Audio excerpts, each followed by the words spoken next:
Oh my god, she's a weirdo.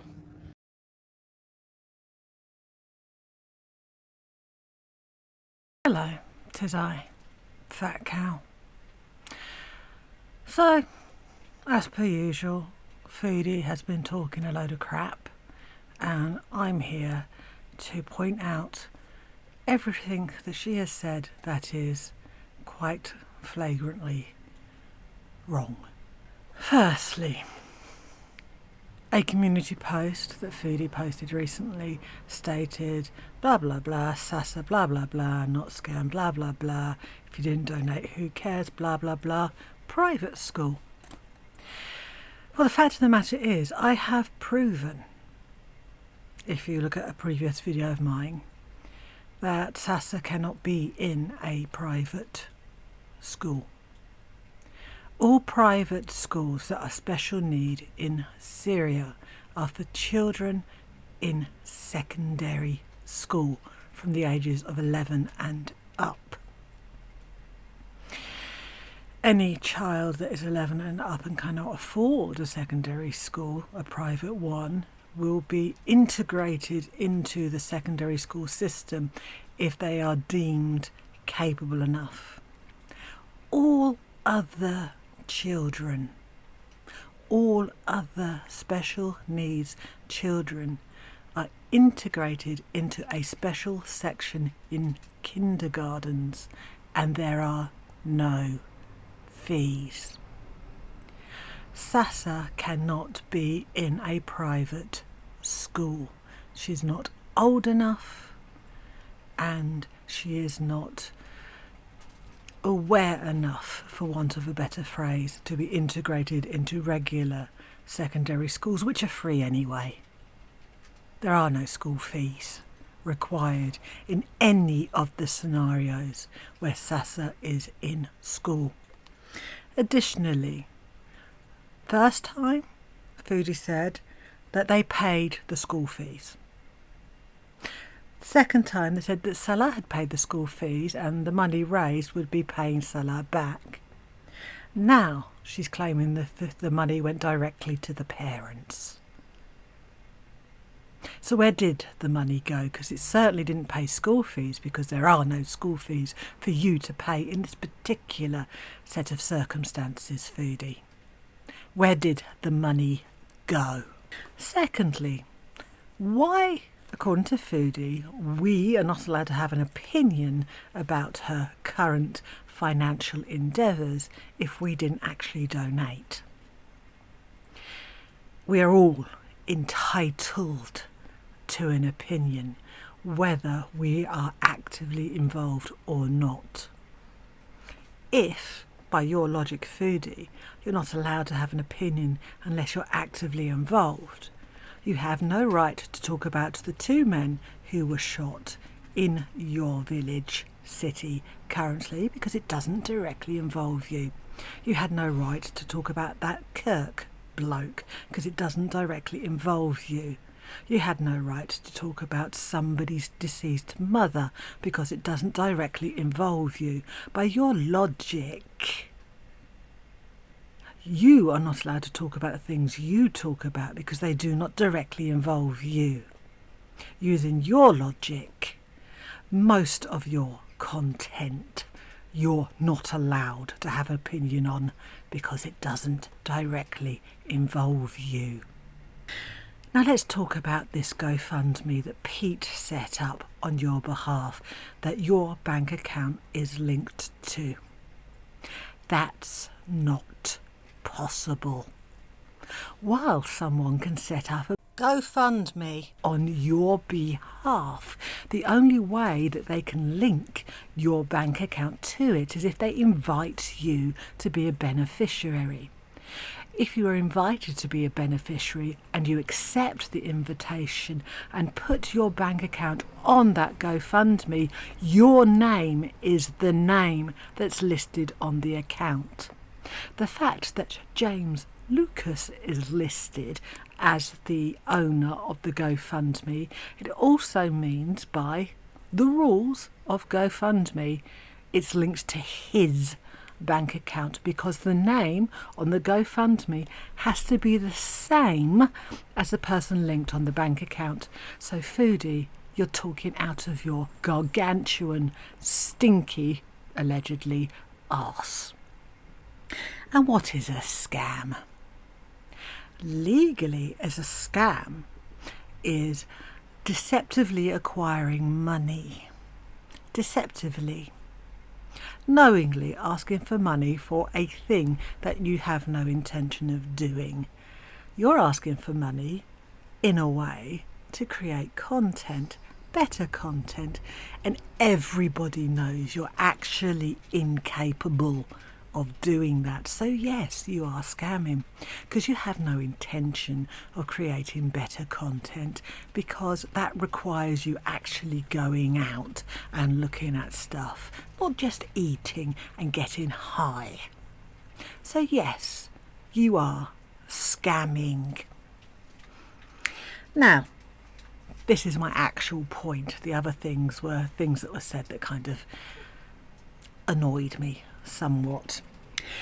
This speculation of mine is all based on the assumption that Foodie would actually survive the trip back to Canada, considering her increased girth and her health. So we're going to ignore the possibility of deep vein thrombosis and, embolisms and other things, and just assume Foodie arrives in Canada okay. As I said, she's going to Canada, but she has every intention of going back to Syria, because Foodie would never voluntarily leave a man. Ever. Ever. So the whole I'm moving back permanently stuff is utter bullshit. Two things will happen. Two scenarios are possible. Foodie goes to Canada, spends all the money that you guys have given her, you fucking idiots, and will come back to Syria because she misses her hubby and wants to give it a go, and feels that there will be a compromise between the two of them where she doesn't have to be a traditional wife. Nobody said you had to be. You just had to be, one half of a partnership that's called marriage, which is obviously too difficult for you because it requires effort. And so you'll go back to Syria, and you going back to Syria will be the literal death of your channel, and you'll be stuck in Syria. The good point of that scenario is you will actually live a little bit longer, because you won't be able to eat yourself to literal death on fast food because it's not available. And also, Salah will have financial control over you because your channel will be dead. And if you go back to Syria, I doubt you will get financial help from any of your visas, apart from the, quite frankly, clinically questionable in terms of mental health and intellect visas, a lot of whom seem to be struggling legitimately worse than you, yet you still take their money. Have you no dignity?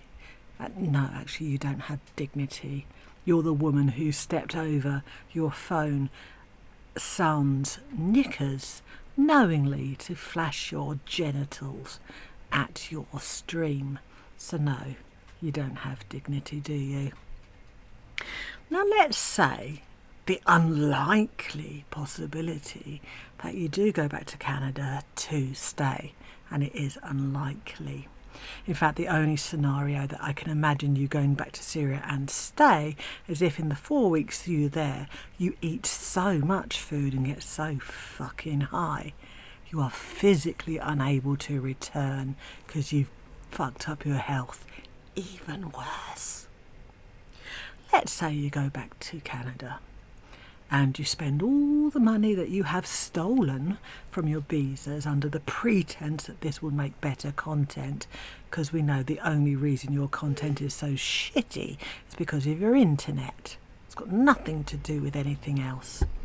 And while I'm at it, you consider yourself a content creator. You don't create content, Foodie. You're merely existing in front of your phone camera. That's not content. That's just us watching the animal in the zoo behind the bars. You're a caged animal that we are watching. You're stuck. You've only got YouTube, and that's really, really pathetic. But anyway, let's say you're in Canada and you decide to say, not because you've got no choice, because you've literally made yourself immobile and unfit to travel, but because you actually genuinely intend to stay in Canada because you just want to be. You're the Cyndi Lauper of the 2020s. Girls just want to have fun. You're 41 for a start, and secondly, your idea of fun is eating a lot, getting stoned and swearing and being revolting and obnoxious from your bed or a chair. Wow. Anyway, the second scenario is you come to Canada, you eat 3 takeouts a day minimum, you get stoned off your fucking noggin constantly, and you expedite your passing significantly, and you'll have about 6 months left. The good thing on this scenario is you will go out how you like, living the life you wanted. You'll go out with a bang, which will literally be your corpse, for want of a better phrase, expelling so much gas that you'll do a Henry VIII, which is kind of leak everywhere, minus the dogs licking up what leaks out of the box. Maybe a cat, who knows. I might be being dramatic, but you're getting there. In fact, you weigh more than Henry VIII did, and he was 6'2". So that's an achievement. He was considered massive in his time, and he's a good foot taller than you and weighs less and has actually a smaller waist than you do. So you have some claims to fame, I guess. Your content, you claim that you will create if people get you back to Canada sooner rather than later, instead of you having to do what everybody else on the planet does, and that's save the money themselves. What a novel concept. Your content, I'm going to speak to your beezers. Foodie's content is going to be the second trip to Thailand, recreated in Canada. Foodie will be on camera talking absolute nonsense, stoned out of her brain while claiming she's not stoned, eating shitloads of food and actually shitting herself. So that's a fantastic way to save your channel, Foodie. Either way your channel dies, but in Syria it will die quickly because people will leave, whereas in Canada it will die because you'll be dead. And there comes a certain point where even us, the visitors of the zoo, doesn't want to watch the animal anymore because it's obviously dying. So I give your channel 6 months, because either you'll kill it with your lack of content in Syria, or you won't be around anymore. That's just a few things I wish to express. You're a scammer because you are fraudulently asking for money for things you have no intention of providing. You're lying about the school because there is no scenario where Sasa would attend a school that requires funds, and definitely not a private school, because there are no private special needs schools for Sasa at her age. You are also lying about your bank account being linked to Pete's GoFundMe because it's Pete's name who's on it, and the name that is declared as the GoFundMe person in control has to be the same as the bank account linked. There's no other way to do it unless he invited you as a beneficiary, you accepted it, and therefore your name would be on it. So that's another lie. We can talk about your scamming and the donations and you lying because you've done it publicly, whether it directly involves us or not. We're allowed to comment on things that don't affect us directly if they're made public. So, yeah, no, Foodie, we can talk about it. You're a scammer, you're a liar, and we all know it, and we're going to talk about it. And finally, either thing that you do, go to Canada, come back, go to Canada, stay, unlikely, you're seeing the death of your channel, or the death of actually you. I'm not wishing it on you, I'm just merely stating facts. 3 fast food meals a day plus snacks are going to do you in. You are easily over £400. Easily. And your health cannot take any more if you actually survive the trip.